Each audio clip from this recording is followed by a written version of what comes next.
Hi, and welcome to another edition of What's the Story here on the People Chronicles. So glad to have you join us.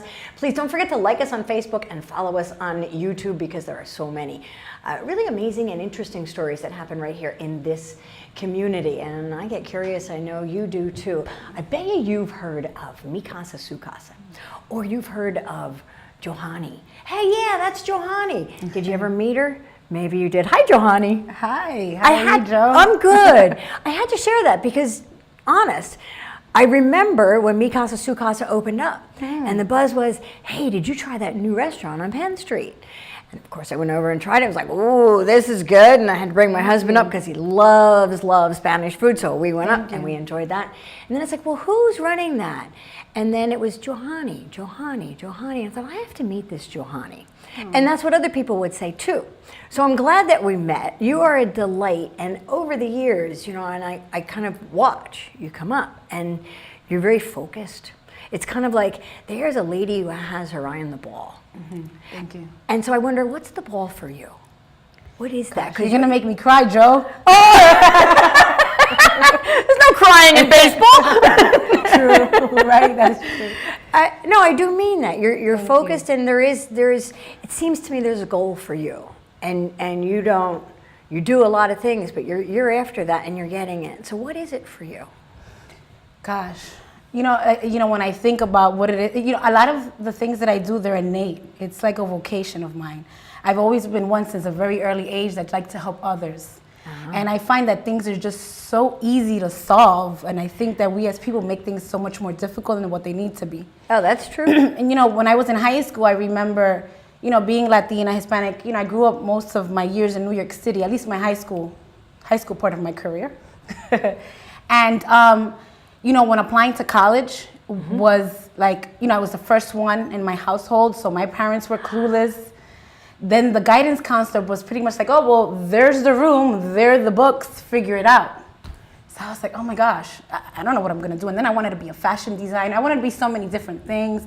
In any case, fast forward, when I graduated college, I just realized the experience that I had in high school, and I knew that someday I wanted to work with youth, because I felt that the youth needed a lot of guidance and sometimes even hand-holding, not all the way, but guide them in the right direction. Don't just put them in a room and say, here, go ahead, figure it out. So you felt that way because of what happened to you? Yeah, because of what happened to me. And then also even my parents not having a lot of knowledge, because they didn't apply to college, they didn't go to college, they didn't understand the financial aid process. It was a nightmare. And I remember like being frustrated. You had no help through that? I think it was my parents' accountants who maybe helped us with the financial aid. It was, you know, and I didn't understand. And I went to a very small school, and I loved the school. Don't get me wrong; it was an all-girls school with like 75 seniors. So there was really no reason why the guidance counselor couldn't give me that one-on-one. Right. But in any case, you know, it was always like in my heart, like whatever I've learned or any of those people who have helped me, like I feel like I always have to pay it forward, and that life can be much easier. And if we help, like, empower people, if we advocate on their behalf, because there are a lot of people who don't know.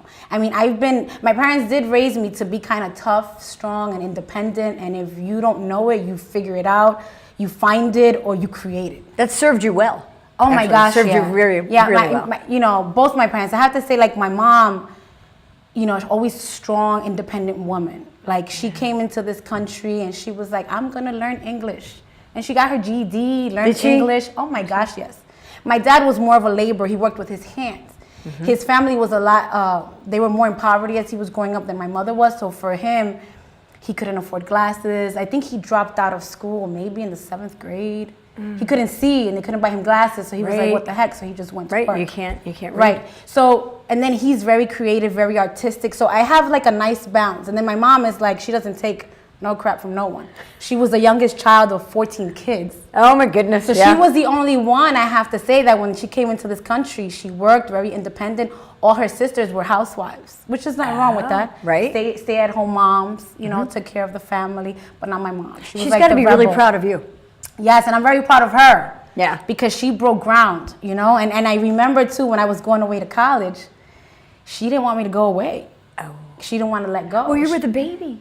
You were her Actually, baby. Well, yeah, the first one. I'm the oldest. Oh, was it? You're the youngest of 14. Yeah, okay, you're the no, oldest. she was the youngest of 14. Oh, she I only got had you. 2 kids. I got you. My okay. sister and I, but I was the oldest. So, I was the role model, the pressure. But she didn't want me to go away because she had heard all these stories and movies about kids going wild in college.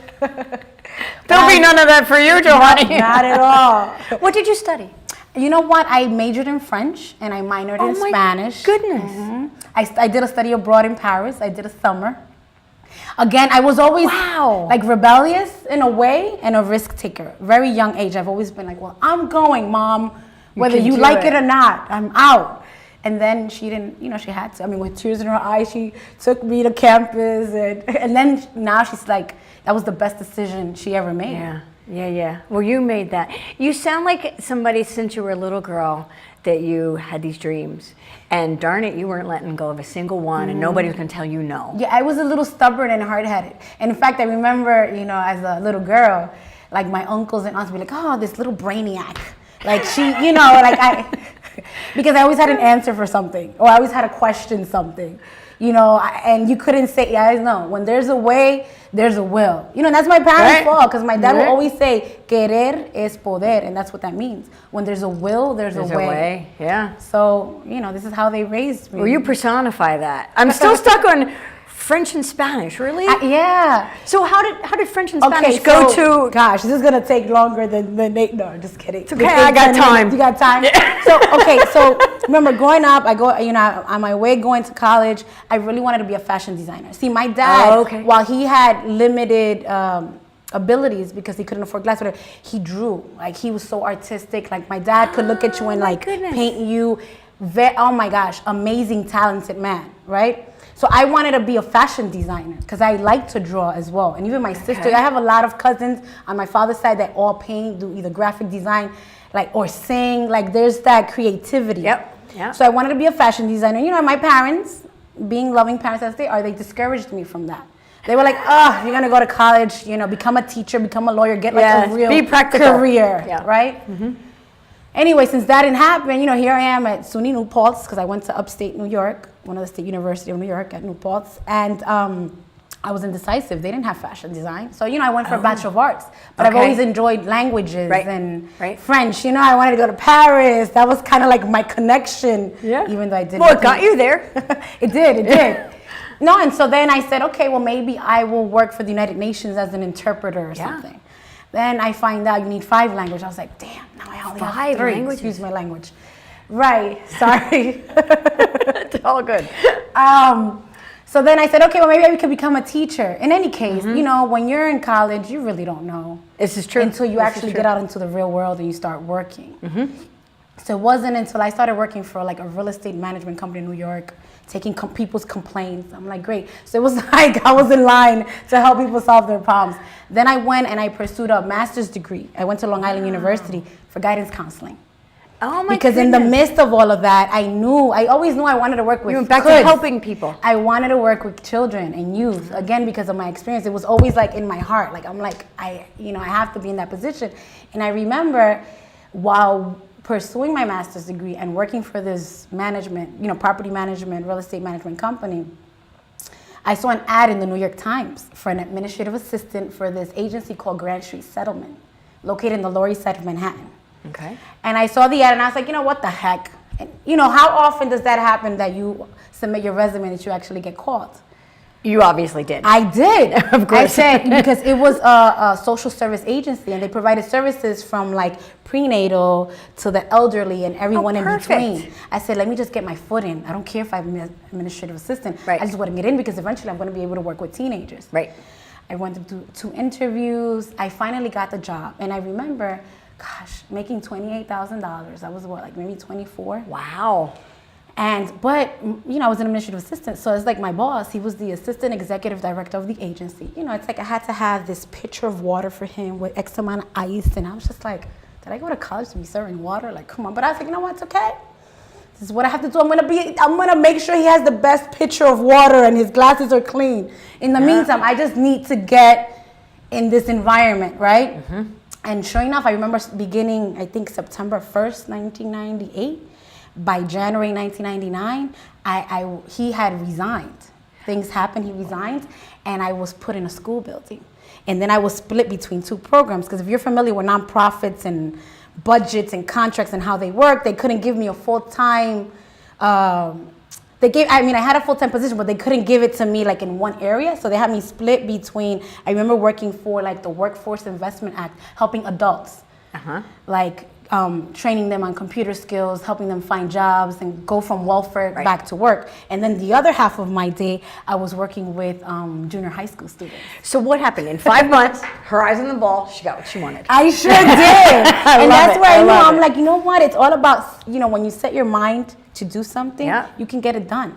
You just have to stay consistent. I'm very good in high school, taught me this, to write everything down. You have a planner, you mark your calendar, you write down your goals. You still do that. I still do. We did that when you were that, remember? I know. I get criticized like, oh my gosh, why don't you use like an iPad, a tablet? You're still writing? I'm like, yes, I color coordinate. I mean. And it's okay. It's okay. It That's works for you. Me. Yes. It may not work for my children, right? But it works for me. So you got where you needed to go. You're working with children. What brought you to Reading? So I've been coming to Reading since I was 16 years old. Okay. My aunts and uncles, a lot of them moved here from New York City because Reading is like the land of opportunity. Like you can make your dreams come true. You As certainly opposed to New did York that. City. New York City is very expensive. Okay. So you can dream of purchasing a home. Right. Or you can purchase, but it's like the mortgage, it's outrageous. Right. You'd be killing yourself.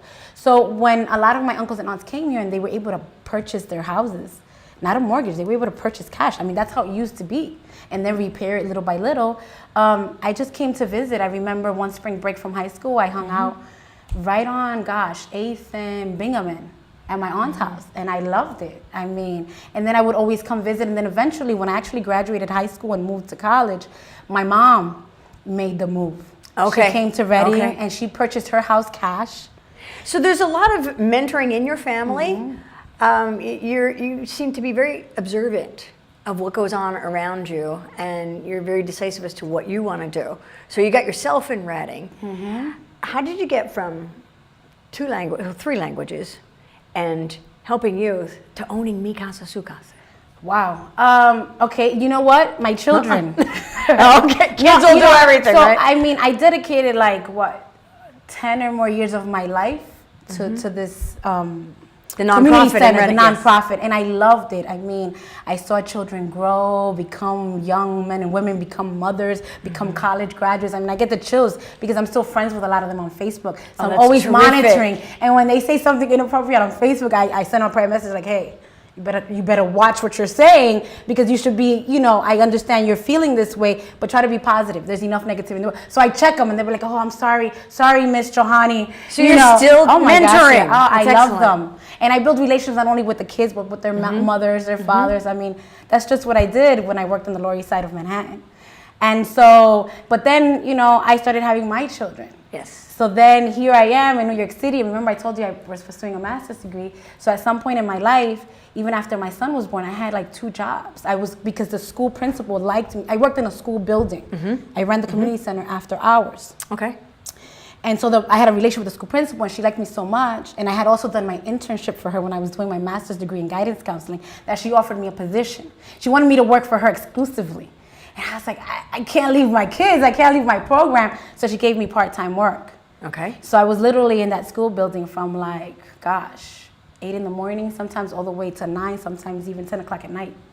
So how did we get from there to Mi Casa, Su Casa and food? So my baby, which is delicious, by the way. Thank you. So I was missing out on my children and their milestones. I only saw them on weekends. Okay. I would visit occasionally at Reading. So my cousins, there was a part of my life that I left out, that I lived in DR for a good 5 years. I did 5th grade to 9th grade in the Dominican Republic. So I have a set of twin cousins who I grew up with. That's who I was staying and living with.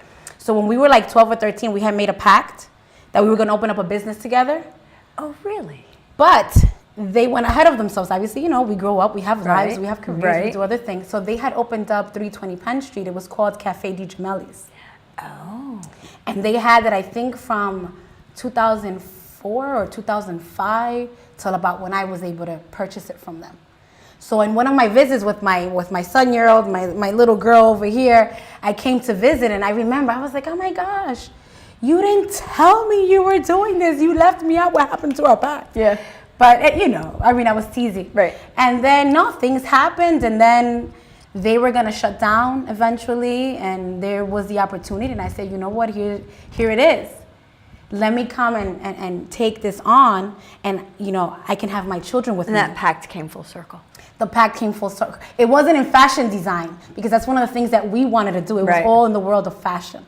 I won't be surprised if you roll into that when the children are grown. Or my kids will. Yes. I don't know. Yes, because they both draw. They love painting. And you have that theme as well in At Mi the Casa, cafe. Su Casa, because this there's is why art every shows. month the artwork gets changed. It's all making sense, and there's a really strong theme in your story. So if you meet a youngster, a young woman, what's your best advice to her? Gosh, follow your passion. Identify what it is. You may not know at the moment, but it's okay. Just be patient, but have some goals. Write them down. You may not accomplish them tomorrow, within a year, but eventually you will. And a good story of that is for years, I've been wanting to get my driver's license, right? And 2 years ago, I did it. It took me a very long time, but it was on my list of things to do. Do I need to watch out now because I'm on the road and you have a license? Maybe. Just check it. I don't know. That's not funny. Everybody tells me, let me know when you're on the road so I can be fun. I think I'm an okay driver. But I think that says you have a goal and you didn't let it go, right? You got your didn't. license. I wrote it out. It was on my list. I'm telling you my years, because the first time I took my driver's license was also in '98. Oh my goodness. And I failed my road test. And I'm not ashamed. So 2 years ago, people of Reading, people who are listening, it took me 5 times. Okay, I took the test 5 times and I finally passed it. All successes are built on failures. That's right. You can be proud of that. That's right. Johanny, thank you so much for coming and sharing your story. It is great and inspirational. You have a wonderful day. Thank you for having me. My pleasure. My pleasure.